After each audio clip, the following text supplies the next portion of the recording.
جس جنت کا پرہیزگاروں سے وعدہ کیا گیا ہے اس کی شان یہ ہے کہ اس کے نیچے نہریں بہ رہی ہیں، اس کے پھل ہمیشہ باقی رہنے والے ہیں اور اس کے سائے بھی۔ یہ ان لوگوں کا انجام ہے جو متقی ہیں، اور کافروں کا انجام دوزخ ہے۔ اور جن لوگوں کو ہم نے کتاب دی ہے وہ اس کتاب سے جو تم پر نازل ہوئی ہے خوش ہوتی ہیں، اور بعض فرقے اس کی بعض باتیں نہیں بھی مانتے۔ کہہ دو کہ مجھ کو یہی حکم ہوا ہے کہ اللہ ہی کی عبادت کروں اور اس کے ساتھ کسی کو شریک نہ بناؤں۔ میں اسی کی طرف بلاتا ہوں اور اسی کی طرف مجھے لوٹنا ہے۔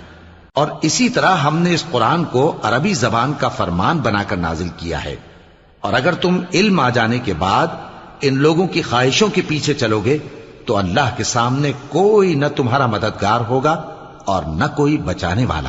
اور اے نبی، ہم نے تم سے پہلے بھی پیغمبر بھیجے تھے اور ان کو بیویاں اور